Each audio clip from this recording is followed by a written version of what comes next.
you ever seen a dog chase its own tail?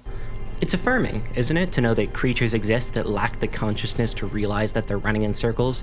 A domesticated canine Ouroboros rises as hubris reinvents itself over and over as we consider ourselves above that of the animal kingdom.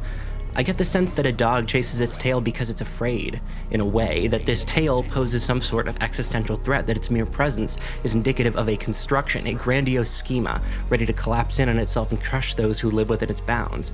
That's what any aggression implies, no? The possibility of our own destruction through no fault of our own, or perhaps through means not in our control. I recently started living alone for the first time in over a year.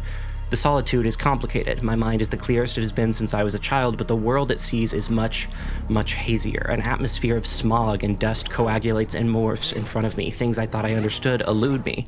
Things I thought were completely nonsensical are predestination, clarities I have yet to achieve, but I know will be realized.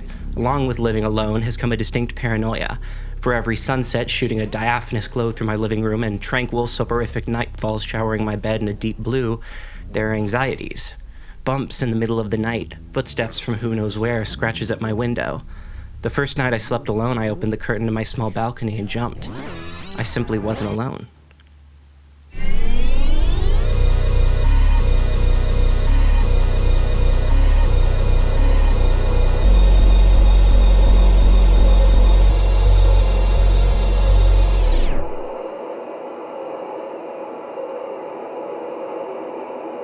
But first, a message from our sponsor. This video is sponsored by Upside. Upside is an app that gets you free cash back if you spend money at select stores, restaurants, or gas stations, and you don't even have to rob the cashier like I know you guys usually do. Recently, I've been telling everybody who I know that can drive to download Upside, and they say thank you, and then they give me a kiss on the forehead and tell me to go prepare the guest suite for the Duke of Erndale, and I say yes, ma'am. I also recommend this app to everybody who siphons gas from derelict vehicles. I say you can get the money from Upside. They say you can't get the rush. I understand both sides. I also, every once in a while, go out for pizza with friends, and I always say, wait, I can use Upside to get money back on the pizza. You would not understand my galactic financial decisions. It's too far above your puny brain.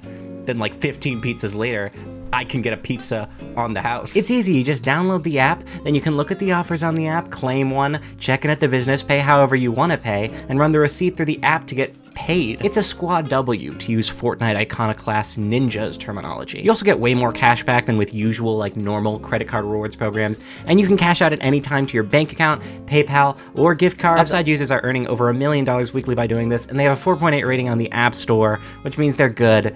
And look at how many freaking places you can use this app. It's silly. It's ridiculous. It's the new Pokemon Go, except you cannot capture or evolve the Exxon CEO. So if you want in on this, go to the App Store or to Google Play, download the free Upside app and use promo code ROWRAMDON to get $5 or more cash back on your first purchase of $10 or more. It's easy peasy. A baby can do it and has done it. My 2-month-old niece is a crypto millionaire because of this. She has so many Fisher-Price bullets. On to the video. Hi, welcome back to the Verizon store. I'm a 35-year-old man who will try to flirt with you in the Logitech section by saying my daughter is your age. Some of you may notice that there are papers on the stool there. That's because my friend Bailey is over. He is a UW engineering student, so of course I'm babysitting him, and I will be feeding him chicken nuggets and giving him 30 minutes of screen time at the most. You like Minecraft, Bailey? Relationships. I know a lot about them because of my extensive AO3 and Wattpad knowledge. All of the dynamics, friends to lovers, enemies to lovers to friends to werewolves to enemies, solos to duos to squad Ws. Sometimes when I'm writing these videos, I feel like a random word generator. I barely feel funny anymore. I don't sleep right, and half of the words I say are help. I'm on 6 competing medications, none of them are winning, and I'm losing. I wish I was a teacup pig, or a contemporary turnspit dog, you know, like a Russell Terrier you put on a Peloton overnight to charge your phone. I have too many smart thoughts, you know? What if you infiltrated a pro-life March planning session and just placed eggs along the whole path? What would they do? Are they gonna kill chicken? No idea. Thanks. I'm struggling to find the words to transition into today's topic, but we are discussing Ned from the Try Guys, but not the intricacies of the situation. It's not really a drama video. I'm not a commentary Keemstar. I'm more of a semi-autician Mitch Hedberg, you know? The Umberto Eco of liking and subscribing. The word salad is only getting more impenetrable by the second. My words are like an impassable fog. Trying to get into my videos is like trying to get to the bottom of a beachside cliff of the multiplayer map in a first-person shooter. This situation is complicated, perhaps more so than I am personally used to, to, not because of actual complexity, but because this is a home turf issue. This is YouTube and the internet. All of the other stuff I talk about is different universes, you know?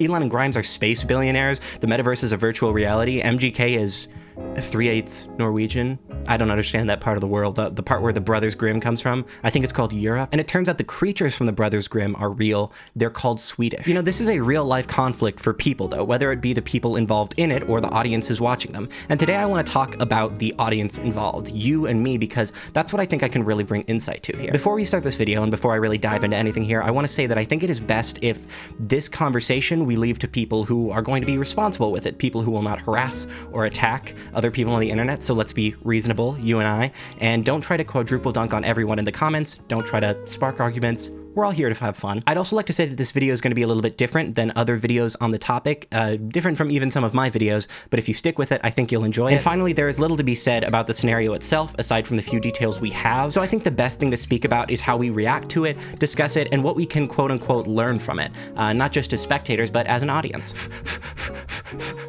That being said, I do need to explain what happened for my poor mother who watches my videos and hasn't been on the bleeding edge of technology since the printing press. She found out about LED strip lights a week ago, so let's try to illuminate some things. The Try Guys are a quartet of internet creators made up of Keith Habersberger, Zach Kornfeld, Eugene Lee Yang, and formerly Ned Fulmer. They started off making videos on BuzzFeed and in 2018 started their own company and make content for that now. Hey, right now, I need my USB fan. Need this USB fan. These lights are hot. Let me tell you, the competition is even hotter. I guess I could read a line while doing this. Take it. Their initial videos on the BuzzFeed channel are telling about the Try Guys brand though. Videos like men try on women's underwear for the first time and men try on sexy women's Halloween costumes and men try drag for the first time are indicative that these videos are going to show... Are you aiming the fan at me? Okay, thank you. Videos that are going to show men that are somewhat confident in their masculinity and defying it and showing feminine traits, and that they are willing to dabble in flamboyance, at least for content. A lot of people are then going to extrapolate from this that the Try Guys are somewhat progressive and somewhat trustworthy. To quote Time writer Moises Mendez II, each of them has his own distinct, lovable personality, but none more than Fulmer. He was the wife guy, the member whose entire persona was wrapped up in how much he loved his wife. This side of him could be seen as early as the intro video to their channel and throughout many videos over the years, which makes the recent developments so much worse. I'm going to spare the details here, but Ned Fulmer was fired from Try Guys for having an affair with an employee. Okay, so first thing there, gross power dynamic. He's a co-founder of the company and is sleeping with an employee. Ew, not good. Second thing there is he's cheating on his wife, which is the person much of his reputation is based around. So the Try Guys found out about this maybe a month before everyone else, and they immediately went through all the red tape to remove him from the company, but they knew it was going to come out, so they were sort of bracing for that. They did a statement video, which is a bit more formal and just addresses the current predicament and how they're going to move forward,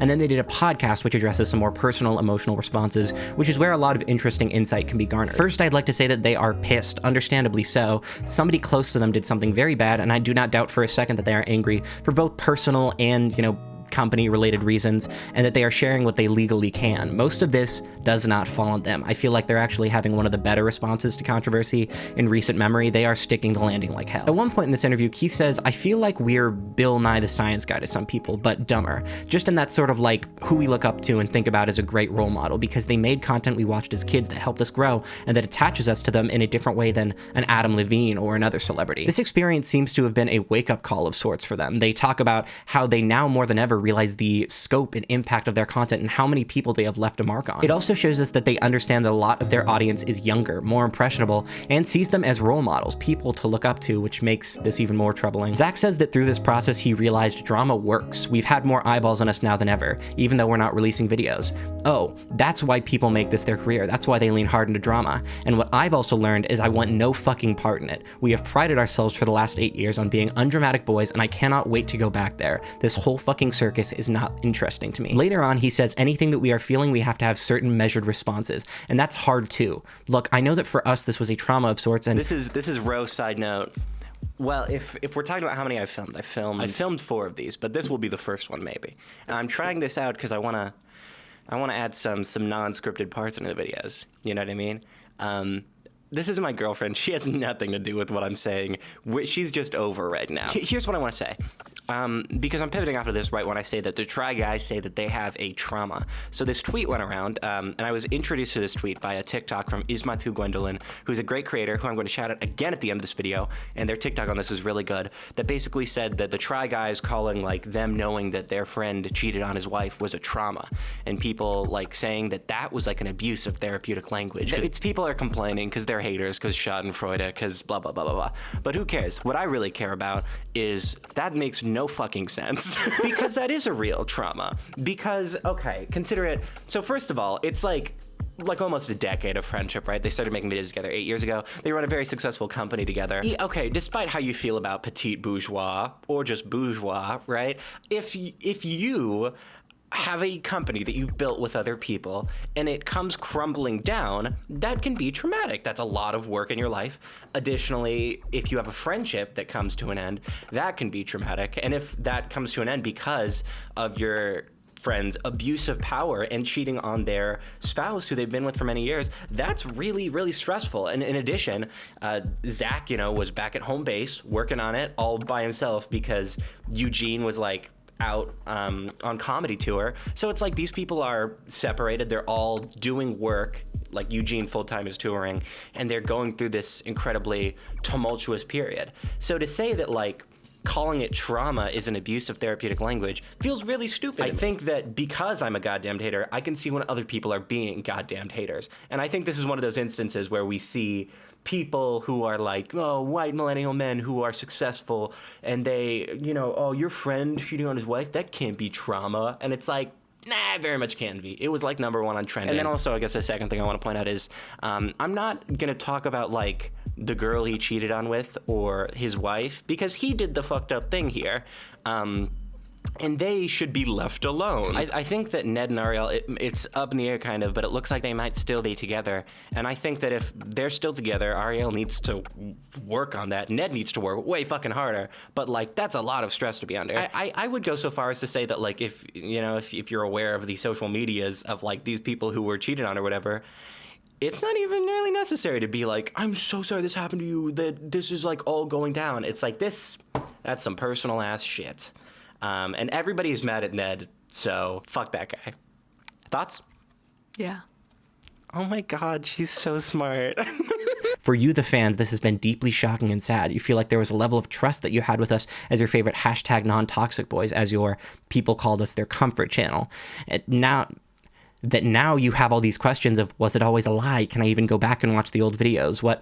It feels like a death, not in that traumatic of a sense, but of a loss, something that you loved and you thought you knew, and now it is forever, potentially forever tainted. I think that you are valid and okay to feel sad about that, even though these are not people that you know in real life. I know that the word parasocial has been thrown around a lot, and that some people have made you feel bad about having that parasocial attachment to begin with. You're allowed to care about the content you watch, and you're allowed to care about us. These guys know their brand well. They know they have a young audience who likes them when they are not dramatic, when they are hashtag non-toxic boys, and they'd like to adhere to that reputation to a world where there is a purity to their fame.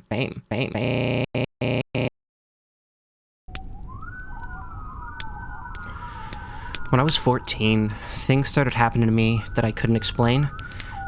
Afflictions of my mind.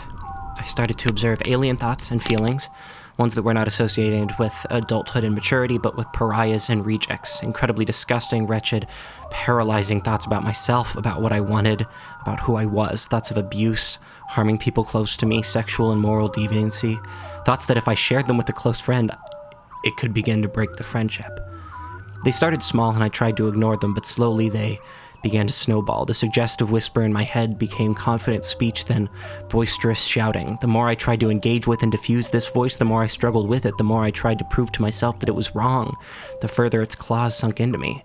It began to creep into the real world. I started holding my breath during conversations, closing my eyes at sights the voice would latch onto. It started to become more accusatory. It said not only that these thoughts were indicative of a future of bad behavior, but a past. It said I was guilty, not soon, but now, that I had already completed these misdeeds, sitting in my basement at my computer. It said that the shift key on my computer had been contaminated with evil, that if I spent more than 10 seconds with my bare feet on the basement concrete, that I would be evil too, so I listened. Because there was no other option, because arguing with it only made things worse. I began counting down from 10 while I was in the basement. If I wasn't out by the time I hit 1, bad things would happen. Which ones? I'm not sure, I can't say. I stopped using the shift key on my computer. Instead of shift scrolling, I would zoom out or drag to another part of the timeline. I stopped using Photoshop. It was a relic of my past sins. These things had heated within me for too long, and they were beginning to boil over, day after day, night after night, trying to pretend I was living an ordinary life, but I wasn't. This voice was inside of me, and isn't anything that's inside of me, me? It all came to a head my sophomore year of high school. I hopped in the car with my mother to pick a classmate up for driver's ed. I stayed silent for a few minutes, then burst into tears. It all started spraying out of me like I was a fire hydrant broken open on a muggy city day. I told my mother what I thought I was. I told her I was worried I was a sexual deviant, that I was a monster, that a life in my mind may not be worth living, that I was doomed to fail. She held me. She said she loved me. She said we would find help. We picked up my classmate. We drove to driver's ed. I got out of the car, and I tried to forget what had happened.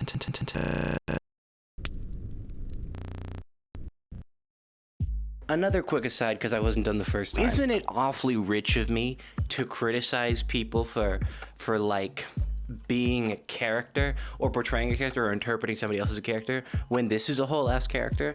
Right? Is that hypocrisy? And you might think that I'm smarter than that, and I have like some crazy master plan to expose how I've been above it the whole time. I'm not. This is my job. I'm making bands off the parasocial relationship. You're emotionally attached to me. Run me my check, cracker. I shouldn't.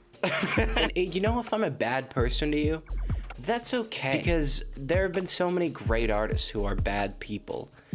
That elephant who paints was the same elephant that trampled that woman at her own funeral. If you took me right now and showed me to me a year ago and you were like, hey, is this fully ethical? Me a year ago would scratch her head, and then she would say, no, not a single haircut in that time? Not a single one? She looks like a gender and race bent Lupin from a stage production of a Harry Potter play. Maybe hypocrisy and self-aggrandizing is a little bit, it's just kind of like human, because we're not good at understanding our own flaws and traits, right? We don't understand what's actually wrong with us. We just know what we think is wrong with us. I think a lot of things are wrong with me. I have my YouTube plaque hung up, the 100K one. I was talking to my friend on the phone. He was like, yeah, it hang up, but I worried that it would feel narcissistic. I was like, yeah, that's a crazy thing to do. You're crazy. I'm just evil like that. I live a dastardly double life. On the internet, I'm genius and humble. In real life, I poured Dr. Pepper in my essential oil diffuser, and my room smells like the inside of one of those hot tamale dispensers that's outside of a grocery store. This is good. I'm writing this down. Isolation and solitude are some of the hardest things a person can face, second only to a flash flood and a cut video where you have to tell your mom what porn you watch. It's all made in Gary's mod, Mom. Please calm down. I can count the polygons in that ass on one hand. We all cope with loneliness in different ways too. I take a little too much Ritalin so that I tweak, and then I black out and wake up with a new oak vanity from West Elm. I turn on a Spotify-generated ambient playlist and search surgery video. And also, yeah, I indulge in comfort content. In some of the hardest times of my life, the only things I've been able to turn to are comfort content. But for me, it was explicitly because the content wasn't so personal. Of course, I can watch Super Mario Maker 2 videos for 6 hours and not be destroyed when the guy is exposed as an exotic animal breeder or something. I was focused on that sexy red plumber the whole time. He is built like a Togo sofa. In that way, my content fixations are very different from people who find creators and take solace in their personalities or their words. I can't fully identify with being that attached to a person for what I think of as them. And considering the scope of this betrayal, a marriage thrown into disarray and a complete betrayal of the trust of friends and abuse of power, I don't think there's a single parallel I could draw to the quote-unquote cancellation of someone I was strongly personally invested in, who I felt like I had watched grow and learn. Scenarios like this, though, force us to reflect on exactly how we cope with this behavior from public figures. And one of the most interesting pieces of this was how the story was painted as a cheating scandal. Ned Fulmer had a consensual affair with an employee. That is the primary reason we were told he was fired, and yet a lot of people lead with the wife guy cheated. And I think a reason for this is that that was his character. And the reason of Try Guys was not like journalistic integrity or huge artistic statements, but personal connection to the non-toxic, unproblematic boys aesthetic. You know what I gotta work on? Little side note. You know what I gotta work on? This, like, smarmy schadenfreude I get whenever anybody is exposed, especially when they're an annoying millennial. Okay, let's put all shame aside. Let's put all judgment aside. Have you ever just met a millennial that you just want them to explode? You want their face to cave in like Mount Vesuvius during a cataclysmic eruption? I feel like maybe my standards are too high. I feel like whenever this shit happens, where like a white man is exposed for being not a great guy, which is, it's crazy. I realize this has never happened before. Every white man I've ever met has been a stand-up citizen. I'll have you remember that every Spider-Man has been white. No, I think maybe generally we expect, it's like, how could we not see this coming? This white wife guy, he's a bad guy. How could we not see this coming? I'm not a psychic, nor is anybody else. What do I expect of these people? Do I really expect clairvoyance? Do I want them to don a blue robe with gold stars on it and gaze into a scrying orb with a silly little hat and a scepter, like they're on the cover of a super sick mid-90s fantasy novel that flirts with mythological race in a very suspicious way? And I don't know if I like you talking about the skull shape of the ogres, but maybe I'm just an asshole. Maybe that's it, right? Because this video in itself is already like pretty like, I'm gonna make it about me. Is it just me who thinks that? I assume if I'm saying it, it's not just me. Hey, you're your own harshest critic, right? Right? This aside is over. I'm done with this. And this is something that I would like to dub purity fame that is reliant somewhat on the assured consistent good or progressive behavior on the part of the celebrities by their own admission. Purity fame is uniquely susceptible to destruction, and it is suffocating. Now, this is not anti-cancel culture or whatever. Ned is a dick, he did a fucked up thing. I don't really care what happens to him. He made his bed, he can lie in it. More so, I want to focus on this idea of a public figure being a person to latch onto. There has been a shift recently from simply enjoying the work of a public figure to expecting a level of personal virtue from a public figure, that being their opinions, actions, personality, etc. I don't think this is a bad thing. In fact, in most cases, I think it's very good, but it seems like it leads to just more intense parasocial relationships. And those also aren't innately bad, they can just be emotionally taxing. I talked about this in my John Mulaney video, but I think so much of this in you know, a case similar to this or the John Mulaney one is down to the need for good male figures. Listen, my dad died when I was 7, so for most of my life, I have not had a strong male figure to look up to. My mom would try to get people to mentor me, but I understand the trouble of looking to a world of men and not being able to connect with them, not being able to trust them, and not understanding them. But this goes further. There are so many men, especially fathers, who are emotionally withheld, who are taught to act like a man and not express themselves, not share, not be forthright, and this alienates them from their children. It drives a wedge between the relationship that could be and reality. Because of this, I think a lot more people have dead dads than just me. Not in a literal sense, I mean dads who were flattened and deflated by a detrimental patriarchal worldview that stripped them of individuality, that made them stoic, and the only individuality they could find was through their connection to the whole of masculinity. And because of that, I think we have fucking large-scale societal daddy issues, gaping holes in the public consciousness where we are desperate for a trustworthy man to come along and prove to us that there is good in the world, you know? The masculinity is not doomed to destroy itself. And so a group like Try Guys holds so much meaning, so much promise to people like me, you know, who are trying so hard to hold on to that idea of men who can do something for a world, for each other, who can emote and connect and embrace. So when one of these men betrays 8 years of branding, this purity fame is not just tainted, it is shattered. And one more man is added to the list of letdowns, failures, disappointments, liars, and you're alone again, looking for someone else to fill that hole, to prove to you that the world isn't that bad of a place. In the midst of my inconsolable fixations on my own morality, the summer of 2018, I was diagnosed by my therapist with obsessive-compulsive disorder. It was my first diagnosis with a mental illness and certainly not the last, and at the time I was a complete wreck. I was inconsolable, overwrought with anxiety and grief and fear. The sheer weight of my thoughts barely let me move through my day without shuddering or wincing. I sat down in the office and told my therapist everything I was worried about, and thankfully he could tell that it wasn't genuine, that these fears were not me. They were something pernicious, something intangible. I wasn't a sexual deviant or morally aberrant or evil. I was simply worried that I was those things. The worry of being impure had destroyed me from the inside out. It had left me a shell of a person. I could no longer watch TV or movies or listen to music. It all reminded me of my impurity, of my sin. I was put on SSRIs, antidepressants, and began exposure response prevention therapy to treat the anxiety disorder. Things got better, you know. I didn't tell anybody else about my thoughts until my first partner. I was terrified to my core that they would hate me. They nodded understandably and hugged me. They were there for me and wouldn't judge me. And so slowly I opened up more and more. I told my other friends about it, my sister, and soon it was barely of note that thoughts weren't me, but I hadn't fully learned how to combat them. And in 2020, I was locked inside, and for the first time ever, I was alone. The winter of 2020 to 2021 was by far the darkest period of my entire life. I was depressed, I was dejected, and I was relapsing into obsessive-compulsive behavior.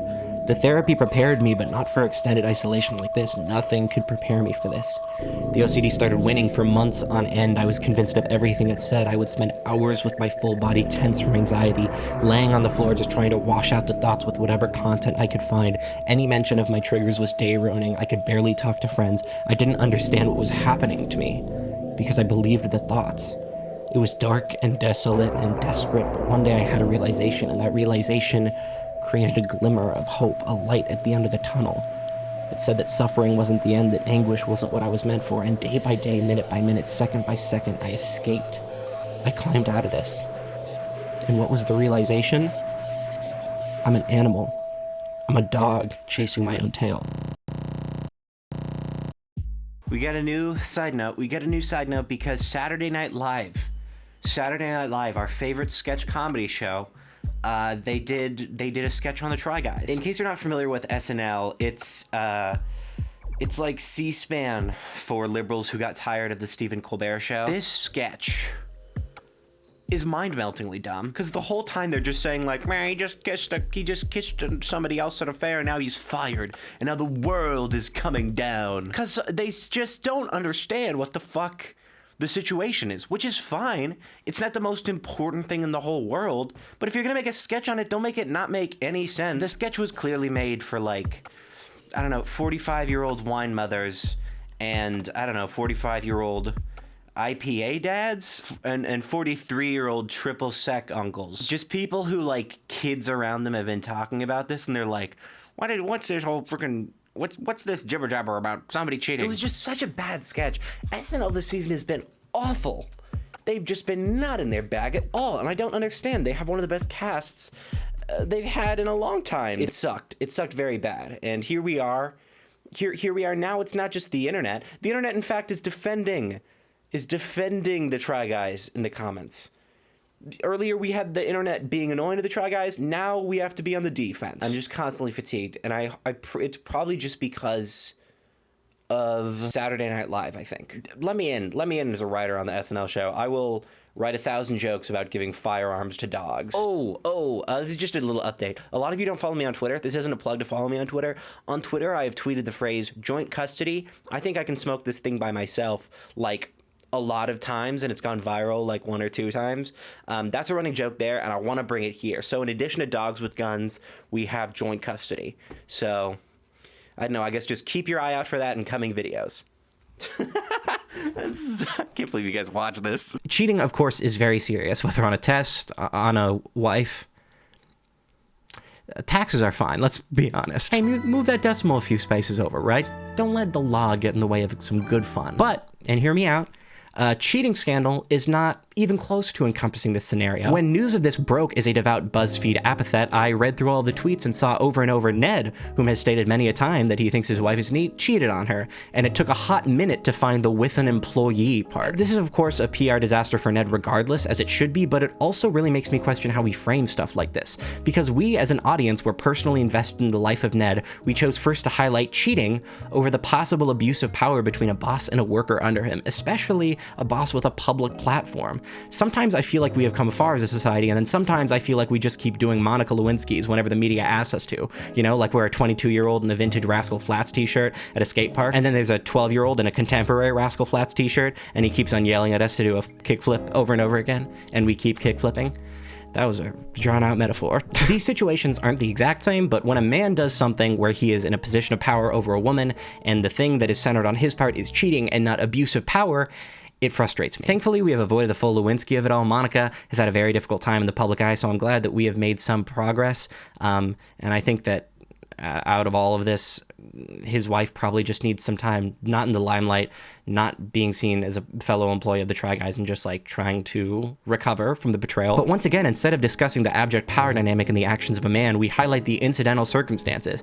Had Ned not been married, he still should have been fired, but it's unclear as to whether or not this would have been such a massive internet moment, right? Reputable wife lover Ned cheats on his wife is a juicier tabloid bit than man does irresponsible thing with patriarchal power, right? That's just something they put on the top of Snapple caps now. I think I saw Sky running at that the other day.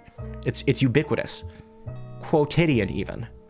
I'm busting out the vocab words. You fuck with that one? Yeah. However, I think that if he cheated on his wife with a non-employee, there is a decent chance that he would have been let go as well. Because in the end, the scandal isn't just about impropriety and morals, it's about brand and public image, and the kind, goofy, loving wife guy is a characterized fence that Ned built for himself. If you run the risk of fans disliking or denouncing a member and stopping watching, you may have to do away with them. It's a business decision. However, I will say that while watching the Try Guys videos on this, it does not seem like a business decision. They seem really pissed. If you'll notice in the response video, Eugene looks just like absolutely gorgeous. He's got this kind of, metrosexual corvid look going on. Very defined cheekbones. You could forge a sword on those things.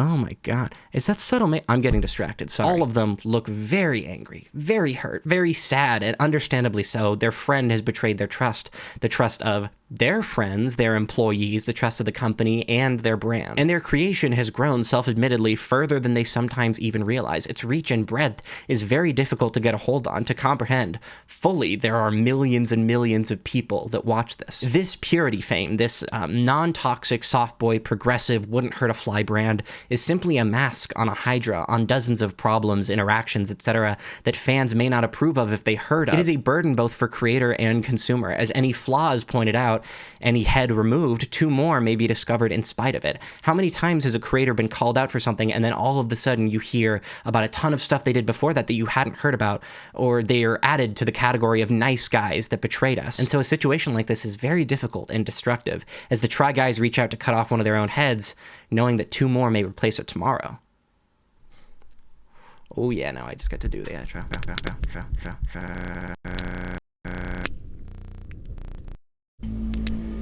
Watching a dog chase its tail is entertaining, it's even funny, but being that animal is a different story. Being afraid of your shadow is horrific. It thrusts you into a catatonic state, one where you cannot merely turn around without being reminded of the affliction with which you are burdened. It is a fate I would wish no one, and yet I see people opting into it by choice, by painting themselves as publicly good people, as moral arbiters, as the ones who espouse virtues, as kind strangers, as generous benefactors, as wife guys. The thing is that wife guy isn't a person, it is a manufactured identity. It is a character. It is as much a person as a stan is, characterizing themselves by their relationships to a celebutante, regarding them as deity. And here we stand viewing this as a neutral or a positive, as though much of the time those capitulating to deities do not have something to atone for, something to better themselves for. And how many of these people really consider themselves wife guys, those minor or major celebrities who are reified by their audience and praised by young women and progressives for approaching vaguely flamboyant behavior? When we say wife guys, we aren't doing something subversive or powerful. We aren't ironically demeaning a male celebrity by defining him through his relation to his wife. We're giving him an elevated social position through the transformation of his wife from person to adoration personified. Somehow in this term, he is not defined by his wife. His label becomes a calling card for how we perceive him, a way for us to justify obsession with mediocrity and the bare minimum. A man who loves his wife. Wow! Maybe there's a quote-unquote good man out there. The wife, in this case and others, disappears and is broadly irrelevant to his celebrity and influence. He is simply able to reap a reward for having a partner and loving them. And yet we fall for it every time. We see the abuse of power or status and we ignore it. We realign our iron sights and focus on the cheater, on the wife guy who we could have sworn was different, because the wife guy doesn't exist. That identity is something baked into our own mind,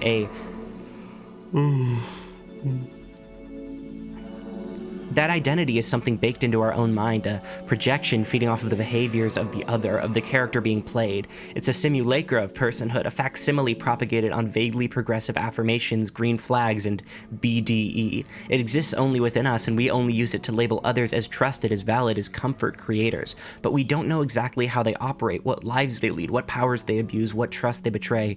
And no, you aren't dumb for falling for it, or airheaded, or ignorant for not noticing earlier. These titles we assign to people are a unique distraction designed to comfort us and affirm their character. It's a quick shout. He's a wife guy. He loves women. He can be trusted. He's a good one. In reality, we don't know him, we know the wife guy. We don't know ourselves, we know our shadow. The dog doesn't understand itself, and it chases its tail. There is no shame in not knowing yourself. It's a human experience. It's a process of growth, of change, of maturity, of error. I wasn't alone that first night I slept alone, but it wasn't because of an intruder. It was because of the way my life has become, the anxieties and fears and uncertainties that others have helped me overcome. My being here is no longer a state of loneliness. It is a testament to the love and care of people around me, of friends, of family, of lovers, of community. My being here, while physically by my lonesome, is proof that I have never been alone. When I opened that curtain, I jumped and my heart started racing. I entered fight or flight. I started breathing heavily. It took me all of 2 seconds to realize the figure I saw standing on the balcony was just my reflection. I closed the curtains, took a deep breath, and remembered that the things I construct aren't always there to hurt me.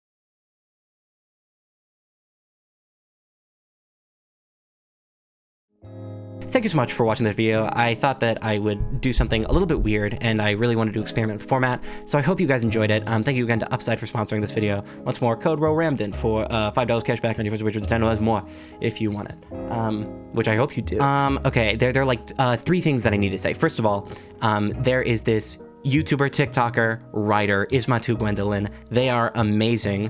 They recently ran into some financial troubles with confirming some stuff for their master's degree.